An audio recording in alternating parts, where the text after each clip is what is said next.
what you have to do in the world is different. How you do it is different. When you talk about pressure, you're not talking about what to do and what not to do, you're talking about how of life. If running a design school is becoming a big pressure, living as a whatever, a business person is becoming a pressure, don't do it, just walk the beach. But there also pressure, isn't it? So the pressure is not because of the job or the position that you've taken. Pressure and stress is happening because you do not know how to conduct your body, how to conduct your mind and how to conduct your emotions. This human mechanism, this is the most sophisticated gadget on the planet. Have you read the user's manual? That's the whole problem. If you deal with that, outside situations are a play. To what extent can you play? Maybe you cannot play like me, but you will play to the best of your capability and that's fine. You don't have to play like somebody else, but you must play to the best of your capability. If that doesn't get explode, when you're pressured, it will not get explode. When you're pressured, when you're stressed, you will not live to your full capability. Even the silly things cannot be done when you're under pressure. If you're in a certain level of calmness and sweetness within you, your body and your intelligence will work at its best. So, this is about playing this life out. This is not about proving something to somebody. It is just that if you want to succeed, it's only success that ultimately everybody around you will respect, okay? If you want to succeed, you must learn to harness your physical body and your mind the fullest possible way. So only two things. And of course, harnessing the external situations, but that harnessing the external situations essentially depend upon how well you can harness your own intelligence and your body. Now when you're creating pressure, on one level what it means is, your intelligence has turned against you. It's not working for you, it is working against you. Nobody has to cause misery to you, you're in self-help. So you're saying that happiness can only come when you achieve success and not No, by being no, insignificant I didn't say or anything unknown like or…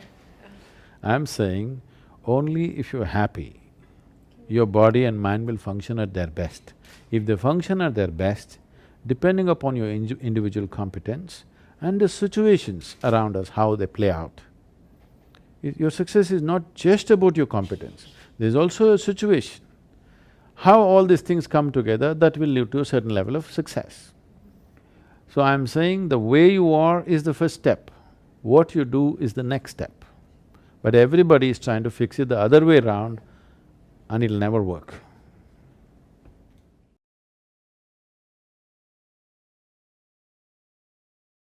Don't worry about your work, you give it up. What do you want? You want a roof? I'll give you. You want food every day? I'll give you. All you have to do is just sit in one place and be blissful. I will feed you for the rest of your life. Can you do? No, you want to mess up something every day. People say they're only working for a living. I said, don't worry, I'll give you shelter, I'll give you food every day, no problem. All you have to do is, I want to see tears of blissfulness every day. That's all the requirement. You don't have to do any work, you don't have to serve me, you don't have to produce anything, nothing. Just sit here blissfully, we'll feed you, we'll worship you. No. So the problem is not in your work, the problem is not in your life, the problem is not in the world that you live, the problem is just that you have not done the necessary things for this one to flow through this effortlessly, beautifully. The necessary work has not been done and we're just hoping it'll happen by accident. It doesn't happen by accident. Lot of people in the world think United States of America is heaven. But people who live here don't think so at all. Isn't it so? Isn't it? A lot of people in the world are dying to get an entry into the country. If you open up the southern borders, 10 million people will enter tomorrow morning because they think this is heaven. But you are not experiencing it that way, isn't it? You are not experiencing this as heaven because hell and heaven is not a geographical place. Hell and heaven is what you make out of yourself, isn't it? Too much talk about heaven has been going on because there are too many people who made a hell out of themselves. If you had made a heaven out of yourself, would you talk about going to heaven? If you sit here and you're feeling ecstatic right now, would you aspire to go to heaven, I'm asking? Once it happened, early 20th century, an Orthodox Greek church, a bishop from that church. You know, Orthodox Greeks have their own separate church, they have their own pope who lives in Turkey, you know this? So a bishop from this order had heard so much about Indian mysticism and he wanted to go to India, but he never got around to make it because he had to serve the cloth that he wore. And after 60 years of age, when he is semi-retired, he got the opportunity and went to India. So he came to South India, near where we are, and he wanted to meet a mystic, a yogi. So somebody said, go up this mountain, near a cave, there is a yogi sitting, you can go. So our man went, plodded up the mountain, halfway up and went. In front of a cave, an old man with a gentle smile upon his face was just sitting with his eyes closed. So the bishop went and prostrated.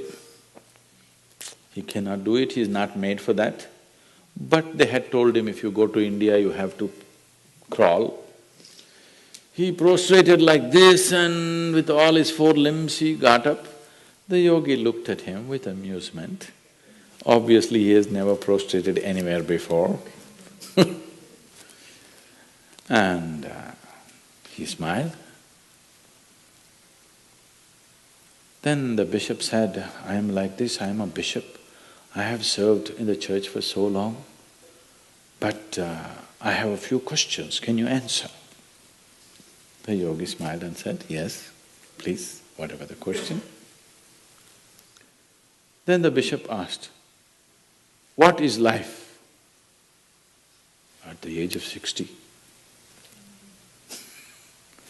What is life? So the yogi closed his eyes, became very blissful and said, life is like the fragrance of a jasmine on the spring breeze. And tears of blissfulness flowed out of his eyes as he was saying this. Then the bishop said, no, no, no. Our Pope has told us life is like a thorn and we must renounce it.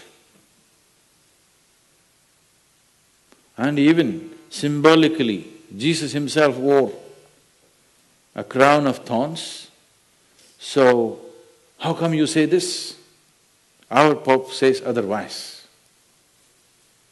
The yogi looked at him, smiled and said, well, that's his life.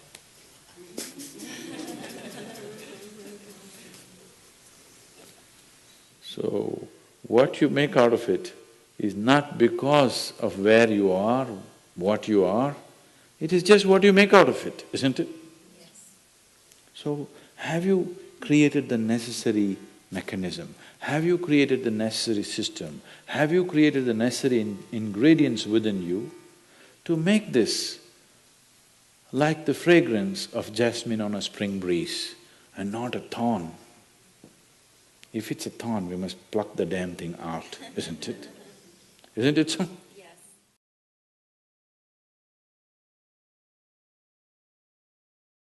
The first time I came to United States, wherever I went, I heard this term, stress management. I could not understand because in my understanding, we manage things which are precious to us. Our families, our businesses, our money, our property, whatever is precious to us, we will manage that. Why would somebody want to manage stress? I couldn't get it for some time. Then I realized people have made a conclusion that stress is an extra limb that they have in their body. Stress is an appendage that they cannot get rid of. Stress is not a part of you. You get stressful because you do not know how to handle your mind.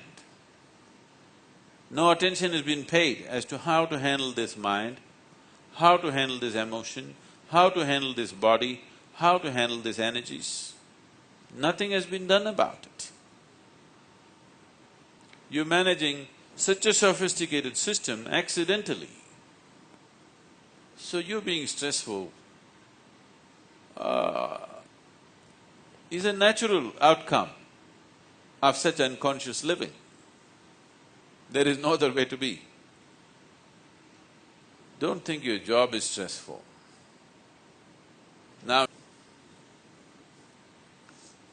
so it is not your job or your life situations which are stressful.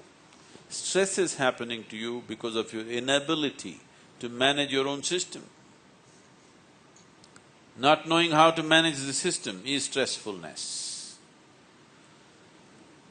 If this happened the way you want it, you wouldn't be stressful. If you… which essentially shows with the same level of activity, this is a simple indicator. There are many other parameters that you could check, but this is an extremely simple indicator for which you don't have to go to any laboratory, you can check it yourself. The lowering of the pulse with the same level of activity indicates that your system is going at an easier pace. That means it's working much more efficiently. If you drive your car at 2000 RPM, the engine may last 100,000 kilometers or miles. If you drive the same engine at 5000 RPM, it may last only 50,000 miles or less, simply because it's unnecessarily revved up. So if this can do everything that it has to do at an easy pace, that means it is happening efficiently. Any machine which has least amount of friction within itself happens efficiently, naturally produces more with least amount of stress. It is definitely time you do some inner engineering.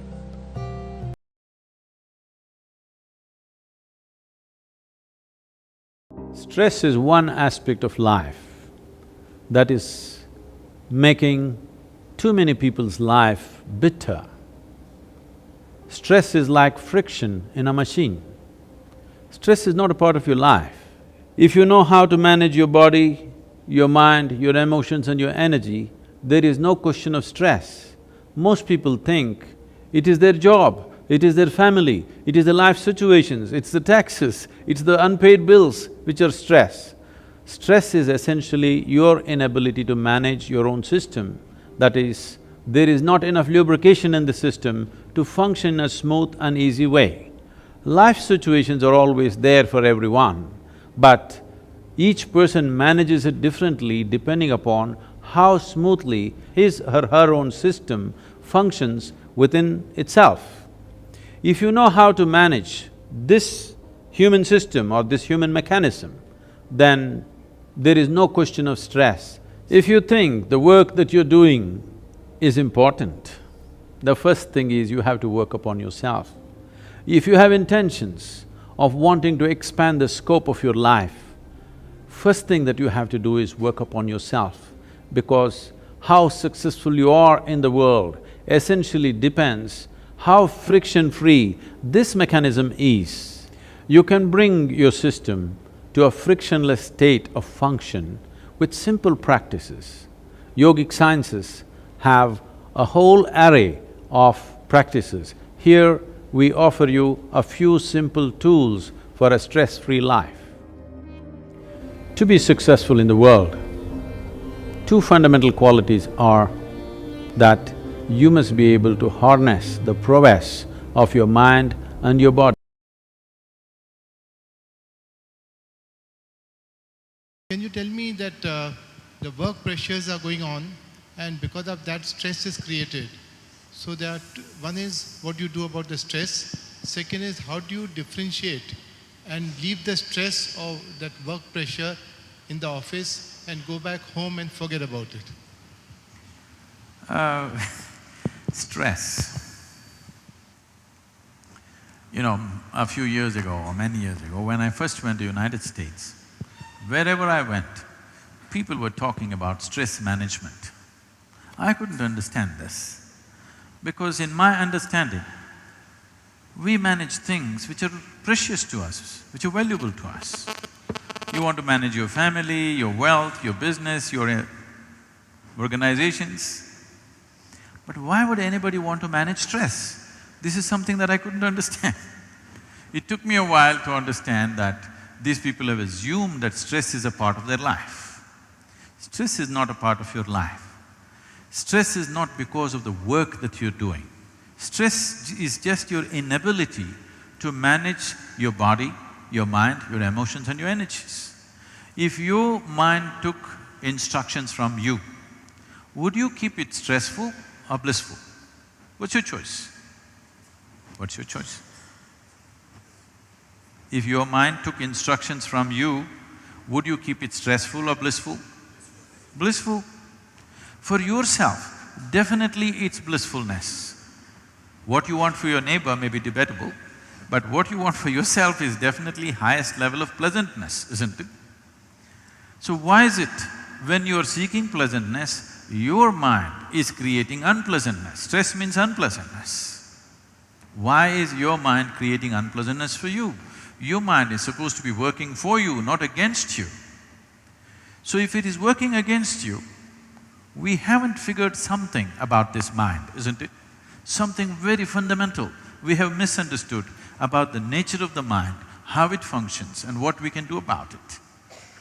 So, stress is not because of the nature of your work, because you go and ask a chaparasi, he's stressful. You ask the Prime Minister, he's stressful, he looks stressful. In between, everybody is stressful. So which job is not stressful? It is not the job which is stressful, it is you who is stressful. Job is never stressful, isn't it? It is just that your mind is not taking instructions from you. So we need to read the instruction manual. We've done something fundamentally wrong as to how to handle this human mechanism.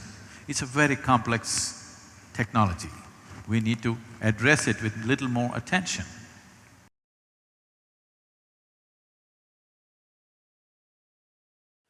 If you create any tension, either in the body or in the mind, you don't need another enemy in your life. You will just slowly work against yourself, not just in terms of physical health, in many different ways, you understand? You will turn your own life energies against you. Today we know very clearly that people who are going through excessive tensions definitely are inviting ailments, there's no question about it. Medically, it's a proven fact, isn't it? But much more than that is happening. You are not only inviting health or ill health situations, you are inviting a whole host of problems in the world. Because how or in what way you reverberate, accordingly you draw those type of situations towards yourself, those kind of people towards yourself, those kind of ultimate results to your own life. So, what we are talking about is not just about beating the stress, not talking about just being little more peaceful. If you want to create your life the way you want it, you need to take charge of certain fundamentals. Otherwise, you're just working your own energies against yourself. And this is not… when I said it's a formidable enemy, because the very source of creation is here. It's better, it's best that the source of creation is working for you, not against you, isn't it? Yes or no? Yes. This, such a powerful thing, it must be always working for you. If it works against you, you're finished. Nobody can save you, I'm telling you. If the very source of creation within you begins to work against you, nothing in this world is going to save you. So it's very, very important. It is not just about being little free from stress, being little more peaceful, little more happy, it's not about that. To create your life the way you want it, it's very important that first of all the body, then the mind, then the energies, these things are attended to with utmost care. This is as important as you going out and making money, creating your family, doing whatever, because all those things you may have and still you may be miserable. Not only for yourself, you may be causing much misery to everybody around you. Not because you are good or bad, simply because you're ignorant of life. People are causing pain to each other not because they're good or bad, they're just ignorant of the ways of life, isn't it? When whatever those people started nailing this man, it seems he said they know not what they're doing. All he's saying is ignorance is the only problem, isn't it? Not because they're evil, not because they're some devil's agents. Ignorance is the only problem. They know not what they're doing, that's the only problem, isn't it?